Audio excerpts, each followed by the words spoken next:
अस्सलाम वालेकुम वरहमतुल्लाहि वबरकातुहू। सीरत रसूल पाक सल्लल्लाहु अलैहि वसल्लम और तरबियत के मुश्तरका सिलसिले के साथ एक वीडियो के साथ फिर हाजिर हुआ। इस सिलसिले की पिछली वीडियो में मैंने आपके गोशे गुज़ार किया था कि हमारी ज़िंदगी में सीरत रसूल पाक सल्लल्लाहु अलैहि वसल्लम पर अमल करना कितना ज़रूरी है। हमारी दुनिया और आखिरत में फलाह व कामयाबी आपकी राह पर चलने से ही मुमकिन है। आज से आगे भी कुछ वीडियोस ऐसी बनेंगी कि जिसमें मैं रसूल पाक सल्लल्लाहु अलैहि वसल्लम की ज़िंदगी के वाक़यात और हदीस मुबारक से और हमारे जो अमाल व किरदार है इनके ज़रिए से हम कंपैरिज़न करेंगे कि हम किस हद तक या कितने फ़ीसद आप सल्लल्लाहु अलैहि वसल्लम की सीरत पे अमल कर रहे हैं। चलते हैं अपने सिलसिले की तरफ। तिब्कात इब्न साद में हज़रत ज़ैद बिन ख़त्ताब रज़ियल्लाहु ताला अन्हु से रिवायत है कि हज्जतुल विदा के मौके पर नबी करीम सल्लल्लाहु अलैहि वसल्लम ने अपने खुतबे में फरमाया कि अपने ग़ुलामों का ख्याल रखो, जो तुम खाओ इसी में इन्हें खिलाओ, जो तुम पहनो इसी में उन्हें पहनाओ। अगर वो कोई ऐसा गुनाह कर दे जिसे तुम माफ़ ना करना चाहो तो उन्हें बेच डालो।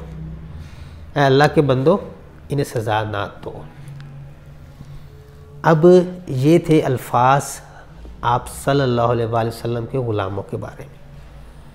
और वो लोग जो घरों में ग़ुलाम रखते हैं, खादिम रखते हैं, नौकर रखते हैं, वो अपने ज़मीर से पूछ लें कि इनमें से इस अहदीस मुबारक के मुताबिक वो ज़िंदगी पर कितना एक अमल करते हैं। हमारा अमल तो इस कदर है कि किसी होटल में खाना खाने जा रहे हैं तो पूरी फैमिली खाना खा रही है और जो खादिम है, वो नौकर है, उसे साइड पे बिठाया हुआ है। हमारा आज का कॉमन इश्यूज़ मुल्क में ये है कि ग़ुलामों को, खादिमों को, नौकरों को इज्जत कम दी जाती है जब बहुत देर से दी जाती है। मार पीट तो हमारे यहाँ बहुत आम है। मार पीट से हटकर गाली गलौज ग़ुलामों को निकालना तो ऐसे है कि जैसे हमारे लिए सांस लेने के लिए ऑक्सीजन ज़रूरी है। ये हमारा रवैया है ग़ुलामों के साथ। और फिर हम खुद को आशिक रसूल कहलवाएं और हम जैसे लोग ऐसे लोगों को मुतब्बर भी समझे और बड़ा भी समझे और उनकी इज़्ज़त की खातिर खड़े भी हों, तो बताएं क्या ये हमारी ज़्यादती नहीं बनती कि आप सल्लल्लाहु अलैहि वसल्लम ग़ुलामों के बारे में क्या कहेंगे और हमारे अमाल क्या हैं। ये एक हदीस से कंपेयर कर लें ग़ुलामों के बारे में। अब चलते हैं अगली हदीस की तरफ। तिब्कात इब्न साद में हज़रत आयशा रज़ियल्लाहु ताला अन्हा से रिवायत है कि आपसे पूछा गया कि रसूल पाक सल्लल्लाहु अलैहि वसल्लम का इखलाक घर में कैसा था, तो उन्होंने कहा कि आपका इखलाक सबसे अच्छा था। ना आप खुद हद से बढ़ते थे और ना ही दोस्तों के दरमियान कोई फहश बात सुनाते थे और ना आप रास्तों में फजूल बात करने वाले थे और आपने कभी भी बुराई के इवज़ बुराई नहीं की बल्कि माफ़ और दरगुजर किया। अब इन अल्फाज को सुने और ख़ुद सोचें कि हम किस मकाम पे खड़े हैं, हमारे आमाल कैसे हैं, तो हमारा सर शर्म से झुक जाए अगर हम में थोड़ी सी भी गैरत मौजूद हो तो। चौराहों पर, दोस्तों की महफ़िलों में, स्कूल्स में, कॉलेजेस में या कहीं तफरीह के औकात में कोई पार्टीज़ हो रही है, वहाँ पर जब तक हम फहशगोई ना कर लें, जुगतबाजी का मुकाबला ना कर लें, एक दूसरे की माँ बहन की गालियाँ न निकाल लें, तो हमें सुकून नहीं मिलता। और जबकि दूसरी तरफ हमारे नबी पाक सल्लल्लाहु अलैहि वसल्लम का रवैया कैसा था। अब क्या इन हरकत से जो हम नॉर्मल रूटीन में आम ज़िंदगी में फहश गोई, जुगतबाजी, माँ बहन की गालियाँ निकाल के कर रहे हैं, क्या बरोसे क़यामत हम आप सल्लल्लाहु अलैहि वसल्लम के साथ आंखें मिला सकते हैं? जानते बूझते हैं, हम जानते हैं कि ये जो ऐसी बातें करना, फहश गोई करना, गाली गलौज करना एक ऐसा गड़ा है जिसका दूसरा सिरा नाकामी की तरफ ही है। दुनिया में भी नाकामी है और आखिरत में भी नाकामी है, लेकिन हम फिर भी कूदते जा रहे हैं और हमसे हमारी नस्लें भी यही सीख रही हैं। मतलब एक ट्रेंड सा बन गया है, एक मजाक। जब तक मजाक में आप किसी की माँ बहन की गालियाँ निकालें, मजाक नहीं समझा जाता। जब तक जुगतबाजी का मुकाबला ना हो जाए, फहश गोई की बातें ना हो जाए, तब तक मज़ा ही नहीं आता। ये हमारा रवैया है।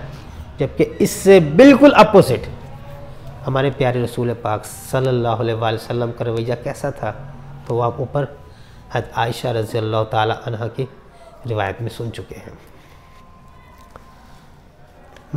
मदारिजुन नबूवत में तहरीर है कि ग़ज़वा उहद के मकाम पर जब आप सल्लल्लाहु अलैहि वसल्लम के दंदान मुबारक शहीद हुए और सर मुबारक भी मजरूह हुआ, तो सहाबा कराम रिज़वानुल्लाह अजमईन ने आपको कहा कि आप इस हालत में देखकर फरमाया कि आप इन मुशरिकीन के लिए बद्दुआ करें। तो उसके जवाब में आप सल्लल्लाहु अलैहि वसल्लम ने क्या फरमाया? आपने फरमाया, मुझे लानत और बद्दुआ करने के लिए नहीं भेजा गया, और बल्कि ये दुआ फरमाई कि ए खुदा मेरी कौम को हिदायत फरमा, ये नहीं जानते। ये था आपका रवैया एक ऐसी जंग में जो बहुत मुश्किल थी, जिसमें आप भी ज़ख्मी होते हैं। और हमारा रवैया कि अब तो हमारे यहाँ सोशल मीडिया पर ऐसा ट्रेंड बन गया है कि हर रोज़ किसी न किसी को लानत मलामत की जा रही होती है या गालम गलौज निकाली जा रही होती है। मतलब लानत निकाला तो ऐसा हो गया कि आज दिल किया इसको लानत, आज दिल किया इसको लानत, एक ट्रेंड बन गया जी। जबकि हमारे नबी तो कह रहे हैं कि मैं लानत ना करने के लिए भेजा गया हूँ। तो फिर हम क्यों लानते निकालते हैं? हम किस बात की भड़ास निकालते हैं लानत निकाल के? हर बात पे लानत मलामत शुरू, किसी के साथ लड़ाई हुई उसको लानते शुरू, गाली शुरू। हम इस नबी के उम्मती हैं जिस पर कौम जुल्म करती है। ताइफ का मकाम हो, ग़ज़वा उहद का मकाम हो, या दूसरे मकामात हों, आप पर जुल्म करती है, आप उसके बदले में दुआएं देते हैं। और हम पे थोड़ी सी मुसीबत आ जाए, साथ थोड़ी सी लड़ाई हो जाए, या वैसे ही बैठे बिठाए सोशल मीडिया पर लानत मलामत गालम गलौज का ट्रेंड चला देते हैं। तो इस बात से अंदाज़ा लगा लें कि कितना एक अमल दखल है हमारी ज़िंदगियों में हमारे पाक रसूल पाक सल्लल्लाहु अलैहि वसल्लम। जब हमारी ज़िंदगियों में इतना अमल दखल नहीं है, तो कैसे फिर आपकी औलाद में वो अमल दखल बढ़ सकता है? उन्होंने तो आपको ही फॉलो करना है ना। जब आप ऐसे हैं तो ऑब्वियसली उन्होंने आपसे बदतर ही बनना है, अच्छा नहीं बनना है। इसलिए सोचें इस बारे में एक बार। अगर अगली बार की जाए, बुखारी शरीफ में हदीस नंबर 11 है, जो कि है अबू मूसा अशरी रज़ी अल्लाह ताला अन्हु से रिवायत है कि आप सल्लल्लाहु अलैहि वसल्लम से लोगों ने पूछा कौन सा इस्लाम अफजल है? तो आप सल्लल्लाहु अलैहि वसल्लम ने फरमाया कि वो जिसको मानने वाले मुसलमानों की ज़बान और हाथ से दूसरे मुसलमान सलामती में रहे। इसी तरह जामे तिरमिज़ी में हदीस नंबर 1940 है, जिसका मफ़हूम है हज़रत अबू सारमा रज़ी अल्लाह ताला अन्हु से रिवायत है कि नबी करीम सल्लल्लाहु अलैहि वसल्लम ने फरमाया, जो दूसरों को नुकसान पहुँचाए अल्लाह उसे नुकसान पहुँचाएगा, जो दूसरों को तकलीफ़ दे अल्लाह उसे तकलीफ़ देगा। अब इन दो हदीस की नज़र में देखें कि आप सल्लल्लाहु अलैहि वसल्लम क्या इरशाद फरमा गए और हमारा किरदार क्या है। आप जरा अपने गिरेबान में झांके, आप दूसरे मज़ाहिब के लोगों को तो छोड़ दें, हमसे दूसरे मुसलमान कितनी सलामती में है। चलें जी, आप मसालक और ज़ात पात के सिस्टम बरादरी पर भी डिफ्रेंशिएट कर लें। आपके अपने मसलक और अपनी ज़ात बरादरी के कितने लोग महफूज हैं आपके हाथ से भी और आपकी ज़बान से भी। हम अगर इन्हीं को देख लें तो हमें अंदाज़ा हो जाए कि हम किस कदर हम आपकी सीरत से हट कर जा रहे हैं, और उसे सोच के हमारी सर शर्म से झुक जाए कि हमने लूट खसूट, बेईमानी, अनापरस्ती, झूठ, मुनाफकत और बेरहवी के साथ कितने अपने साथ के लोगों की, मुसलमानों की, दूसरे मज़ाहिब के लोगों की, मसालक के लोगों की, अपने मसलक के लोगों की, अपने ज़ात के लोगों की, अपने बरादरी के लोगों की ज़िंदगियाँ तबाह कर दी।